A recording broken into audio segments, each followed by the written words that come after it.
तुम्हाला सांगतो संतांना आता एक विचार घ्या, घाणीजवळ कोणी जमतं का माश्या सोडून? नाही का. परंतु जो फुलाचा मकरंद असतो तिथं मात्र काय होतात, भ्रमर येतात. तिथं माश्या येत, फुलाच्या ठिकाणी माश्या येतात का? मग तिथं भ्रमर येतात आणि लांबून लांबून भ्रमर येतात नाही का. आणि जिथं गंधा असं घाण वातावरण तिथं दुर्गंधी, तिथं मासे. तसं आपण त्या नाम घेत राहिलो, आपले उन्नत देवाचं चिंतनात घडून गेलो, असे लांबून लांबून भ्रमण येतात. बाबाजी जो असे शेवटच्या श्वासापर्यंत संतांना काही कमी नसते. म्हातारपण फार चांगलं असतं, म्हातारपण चांगलं असतं. जसं फळ पकवतं तस तसं गुढी वाढते. बरोबर आहे का नाही. व्यवहारामध्ये माणूस जसा म्हातारा व्हायला लागला की त्याची जगाची किंमत कमी होत जाते, शरीर नासत जातं. जगात त्याला विचारलं का काय काय बाबा तू काम तुला वाला चालू, आणि म्हाताऱ्या तुला काय करायचं, अरे बसायचे लय उद्योग तुला, हामक्याम काही लग्न जमलं का, तू गप बस. म्हाताऱ्याला जगात काय किंमत बरं का. म्हाताऱ्याला काय किंमत तुम्हाला परवा सांगितलं, लहान मुलाला किंमत नाही. लहान मुलाला किती मुलं जवळ घेतो, म्हाताऱ्याला पण मुलं घेतं का. एखादा म्हातारा खोबरेही वाटत झालं. नगरसेवकाला जुना मित्र याने त्याला नगरसेवक केलं आणि हा म्हातारा एक मुख घेऊन गेलो, जवळ सुद्धा कोणी बसत. म्हाताऱ्याला व्यवहारामध्ये माणूस म्हातारा झाला का तो आगळीतली वस्तू, त्याला किंमत नसते. तो किती मोठा राजकारणात, समाजकारणात, विद्येच्या क्षेत्रात जरी मोठा असला तरी त्याला जगात किंमत नसते. मग एकदा वय संपलं, शरीर क्षीण झालं, परंतु आत्मज्ञान असे तो जसं त्याचं वय वाढतं तसतशी त्याची किंमत वाढत जाते. आत्मज्ञानाने काय होते, किंमत वाढत जाते, दिवसेंदिवस त्याची किंमत वाढत जाते. आणि व्यवहारामध्ये त्याची दिवसेंदिवस किंमत कमी होत जाते. हा त्यातला फरक आहे. आनंद सुद्धा काय होतो त्याचा, तो जसजसा वय वाढत जातं तसतसा त्याची स्थिती आनंद वाढत जातो. आनंद पारमार्थिक आनंद असा असतो, तो जर कमी होणारा असला, घटणारा जर असला तर त्याला परमार्थ कसं म्हणता येईल नाही का. घटणारा असला आणि व्यवहारातला आनंद जर म्हातारपणामध्ये वाढणारा असता तर त्याला व्यवहार कसं म्हणता आलं असतं, त्याला नाशवंत कसं म्हणता आलं असतं. बरोबर आहे ना. आणि म्हणून कसं आहे, आनंद तिथीचा मुख्या शिवाच्या बहिरे ऐकती अवीट अशा प्रकारचा. आणि म्हणून साधू संतांनी सगळे हे जाणलं आणि त्याच्या ठिकाणी काय झाले, ते नम्र किंवा नतमस्तक त्या ठिकाणी ते झाले साधू संत. म्हणून परमार्थ कोणत्या दृष्टीने तुम्हाला सांगतो, सगळ्या कोणत्याही अँगल मधून विचार करा, तो कोणत्याही अँगल मधून हजारो कोटी प्रॉफिट मध्ये असतो. हजारो टक्के लाखो टक्के प्रॉफिट मध्ये असतो. आणि परमार्थ व्यवहार कोणत्या अँगल मधून जर पाहिला तर हजारो टक्के लॉस मध्ये असतो. मग तो मोठा कोणत्याही पदावर असू द्या, महापौर जरी असला, किंमत तात्पुरती असते, क्षणभंगूर असते, खरी नसते. परमार्थाची किंमत सतत वाढणारी असते नाही का, वाढणारी असते नाही का, सतत. म्हणून ते चालत त्याच्या रूपाने प्रत्यक्ष परब्रह्मच वावरत असतं. मग आता काय बोलायचं याच्यापेक्षा जास्त काय सांगा तुम्हाला. परब्रह्माला हात नाही, पाय नाही, दृश्य नाही, परंतु त्याच्यामुळे ते दृश्य होतं, त्याच्यामुळे ते शेवी होतं, त्याच्यामुळे ते घनानंद होतं नाही का. कशामुळं, त्याच्यामुळं नाही का. जिथं राजा वास्तव्य करतो त्याला राजधानी म्हणतात. बरोबर आहे ना. मग जिथं हे आत्मज्ञान वास्तव्य करतं तर ते अतिशय पूज्य आनंदमय या विश्वातलं एक पवित्र आनंदमय सर्वश्रेष्ठ स्थळ ते मंदिर मानलं जातं. मग किती श्रेष्ठ काय तुम्ही मूर्खपणासारखं असं वागताय नाही का. बरोबर आहे का नाही. हजारो जन्म गेले, तुम्हाला माहिती आहे का तुम्ही काय काय केलं हजारो जन्मामध्ये. कधी राजे झाले, कधी ब्रह्मदेव झाले, कधी इंद्र झाले, कधी स्वर्गात गेले, नरकात गेले, कधी या मोठमोठी सुख भोगली, श्रीमंत भोगली तुम्ही नाही का.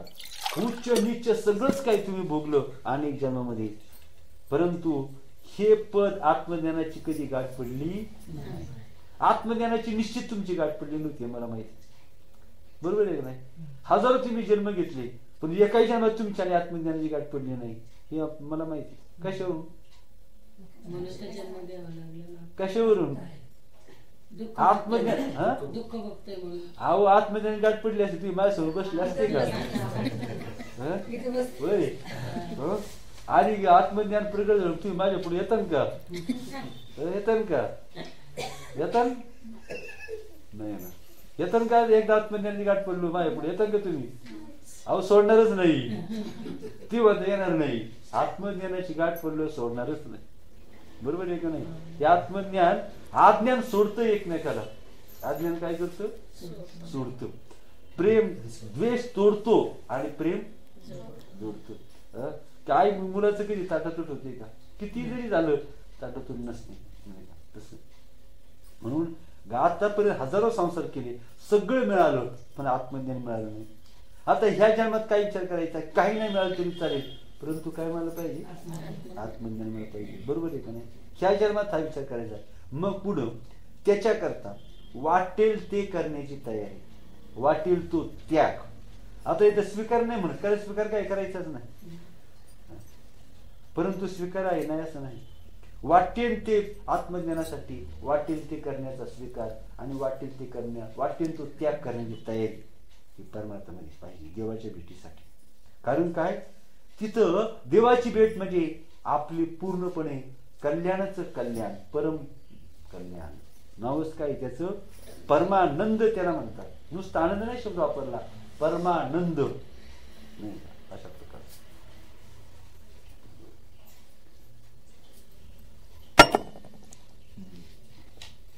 पाहता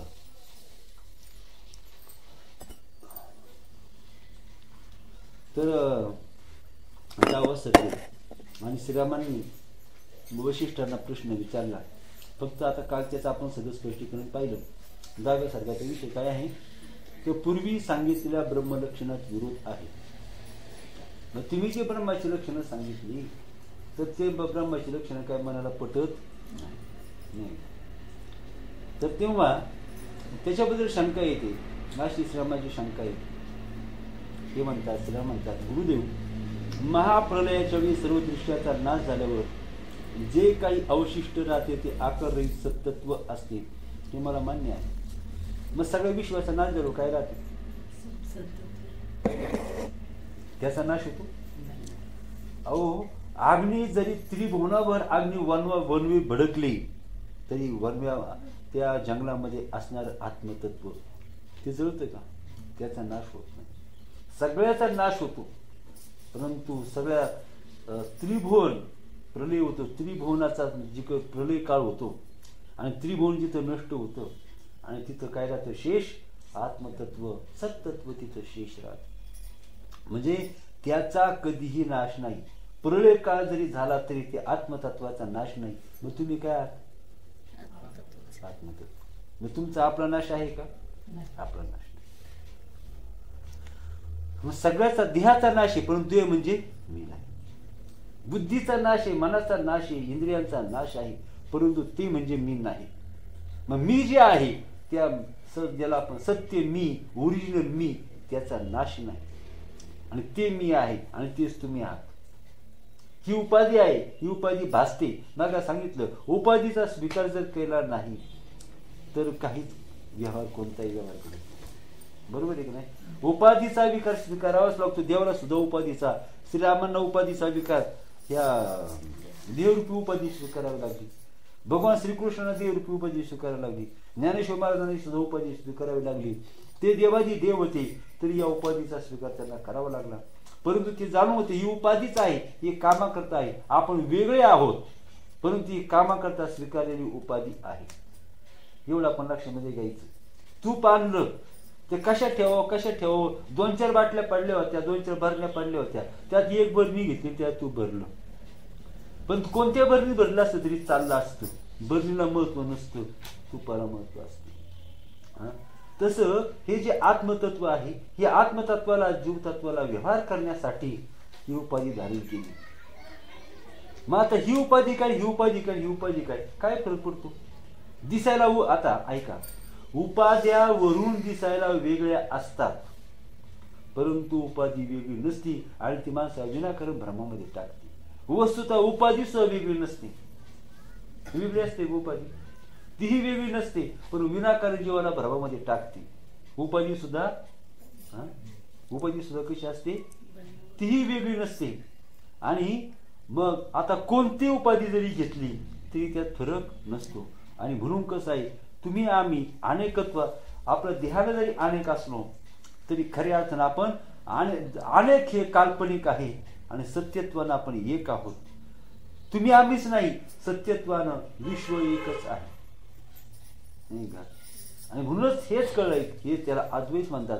हे कळलं, याला दृढ तत्वज्ञानाची गरज आहे याकरता, आणि दृढ वैराग्याची एवढ्या करता गरज आहे. ते वैराग्य जर नसेल तर ते ज्ञान ठसत नाही, नाही का? वैराग्य नसेल तर ज्ञान ठसत नाही. श्रवण करतो, परंतु झटकन ते श्रवण केलेलं निघून जातो. काय होतं, श्रवण केलं ते झटकन निघून जातं. त्याचं कारण काय? ऐका, आता मी सांगतो व्यवस्थित, तुम्हाला चांगलं कळेल. नांगरलेल्या जमिनीमध्ये पाऊस पडला आणि खडकावर पाऊस पडला. खडकावरचा पाऊस पडला तो काय होतो, लगेच 5 मिनिटात कोरडं ठणठणीत, कारण पाऊस खडकावर पडला. तोच नांगरलेल्या जमिनीमध्ये पडला तर 8 दिवस पाणी आटत नाही. तसं आपलं अंतःकरण हे खडकासारखं असेल तर 5 मिनिटात मग श्रवण केलं पण कोरडं ठणठणीत जैसे ती. आलं लक्षात? आपण अंतःकरण जर ते नांगरलेल्या जमिनीसारखं भुसभुशीत केलं नाही का, तर केलेलं श्रवण वाया जात नाही तिथं. असं ते अंतःकरण असतं. अंतःकरण कसं असतं, केलेले श्रवण वाया जात नाही. आणि दगडासारखं खडकासारखं अंतःकरण असतं, केलेले श्रवण काम देत नाही. आणि म्हणून काय करायचं तुम्ही सांगा, आता काय करायचंय? अंतःकरणाचं परिवर्तन करायचं, नाही का? एक जण भिंत घाशीत बसलो, आता माहिती तुम्हाला ना, भिंत घाशीत दुसरं काहीतरी केलं का? काहीच केलं नाही, भिंत घाशीत बसला. तसं आपल्याला अहम आणि विषय रहित होणं म्हणजेच अंतःकरणाची शुद्धीकरण, नाही का?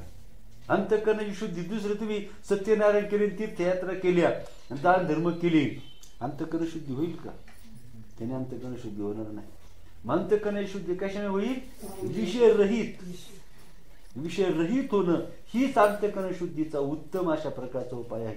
आणि शुद्ध अंतःकरणामध्ये ज्ञान प्रगट व्हायला, काचेमध्ये प्रकाश प्रतिबिंब पडायला किती वेळ लागतो? किती दिवस लागतात त्याच्या अंदाज? लगेच. आणि लाकडाच्या फळीमध्ये कधीच नाही, म्हणून का? मग तुझं शुद्ध अंतःकरणात ज्ञान प्रगट व्हायला वेळ लागत नाही. म्हणून श्रवण जे आहे याच्याकरता आधी कोणतं प्रकरण सांगितलं? वैराग्य प्रकरण सांगितलं. आणि नंतर मुमुक्षु प्रकरण सांगितलं. वैराग्यानं तो काय झाला? लायक झाला. वैराग्यानं तो काय झाला? पात्र झाला. मुमुक्षु प्रकरण सांगितलं. आणि मुमुक्षु प्रकरण सांगितल्यानंतर मग उत्पत्ती प्रकरण विज्ञानाला सुरुवात केलेली आहे, नाही का?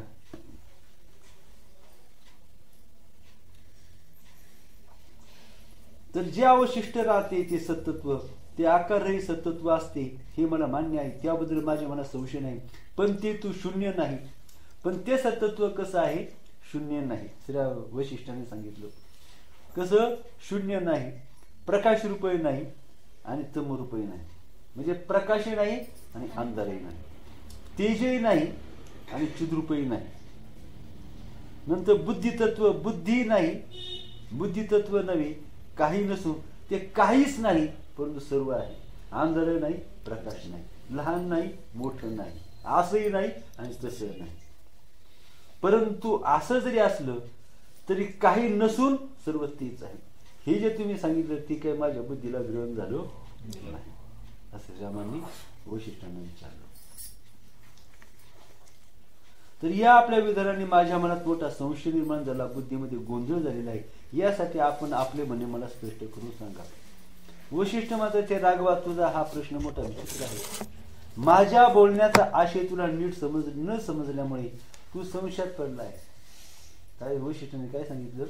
अरे तुझा प्रश्न विचित्र आहे. आता रामाचा प्रश्न विचित्र असतो, तिथं आपला काय प्रश्न आहे? नाही का?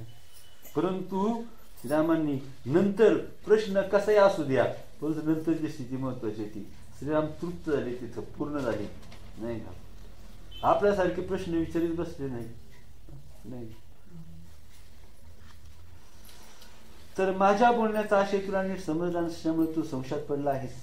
सूर्यप्रकाश जसा अंधकार नष्ट करतो, काय सांगितलं पहा, सूर्यप्रकाश हे पहा, तर माझा बोलण्याचा आशय तुला कळला नाही. बरोबर आहे ना? बोलणं कळतं परंतु बोलण्याचा आशय कळत नसतो आणि म्हणून संशय निर्माण होतो बऱ्याच वेळेला. खरं आहे का नाही? बोलणं कळतं परंतु अरे मला तसं नव्हतं म्हणायचं, शेवटी इतकं खालच्या पातळीवर सांगावं लागतं, नाही का? काय सांगावं लागतं, इतक्या मी हाणल्यासारखं मारल्यासारखं करतो, तू रडल्यासारखं कर, हे कामाचं आहे का? कामाचं. आणि म्हणून काय सांगितलं, तर मी माझ्या बोलण्याचा आशय म्हणजे रहस्य हे तुला कळलं नाही, तू संशयात पडला आहेस. आणि म्हणून तू संशयात पडला. तो सूर्यप्रकाश जसा अंधकार नष्ट करतो त्याप्रमाणे तुझ्या मनातील संशय मी पुढील विवेचनाने नष्ट करून टाकतो. जसा दिवा काय करतो, अंधकार नष्ट करतो, सूर्य काय करतो, अंधार नष्ट करतो, तशाच प्रकारे मी सुद्धा काय करतो, पुढं सगळं विवेचन करतो, ज्ञान सांगतो, आणि त्यामुळे तुझ्या मनातील सगळे संशय हे दूर होतील, तुला कोणताही संशय राहणार नाही, आणि स्वच्छ सूर्यप्रकाशासारखं तू सुद्धा कसं होशील, ज्ञान स्वरूप होशील.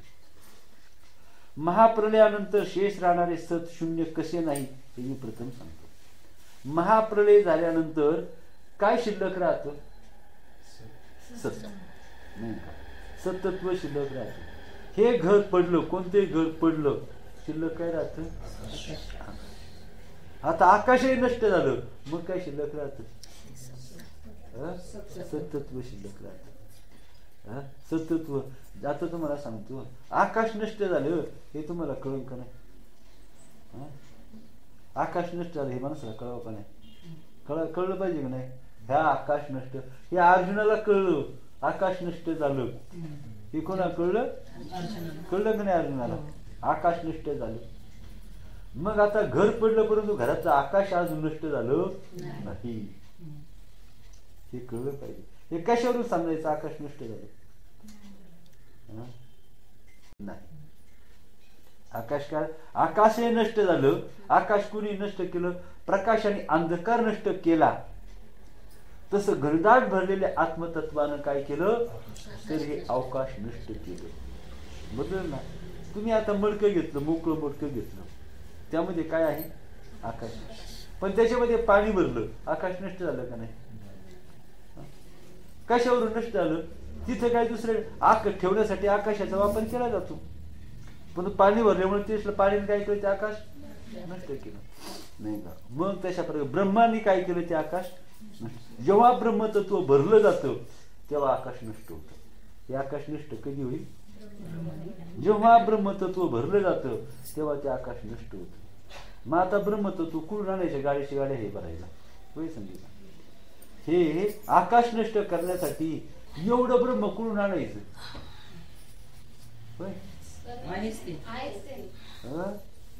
मग अगोदर कुठे गेलो होतो? अगोदर नव्हतं का? मग का म्हणलं आकाश नष्ट झालं नाही अजून? काहीतरी नाही सांगायचं. आधी आकाश ब्रह्म होतच ना, पण तरी म्हणत होता हे आकाश कधी नष्ट होईल, हे आकाश कधी नष्ट होईल. आकाश नष्ट होण्याची वाट पाहत होता. आधी ब्रह्म नव्हतं, मग का वाट पाहत होता? मग का वाट पाहत होता?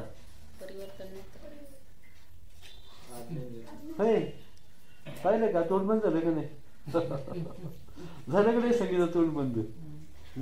तर त्याचं कारण काय नाही. इथं ज्ञान प्रगट झालं का सगळं जग ब्रह्माने भरून जातं. इथं अजून कोरडं होतं, भरून बाहेर कोरडं राहिलं. इथं ब्रह्मतत्व भरलं का सगळं जगामध्ये ब्रह्मतत्व भरलं. बरोबर आहे ना? मग तिथं काय गाडी आणून दिसायला लागत नाही, आपोआप भरलं जातं. म्हणजे आधी होतच. आता तुम्ही मागायचं उत्तर, परंतु ते अपूर्व उत्तर आहे. ते उत्तर कसं आहे? सत्य ते उत्तर नाहीच. खरं उत्तर काय?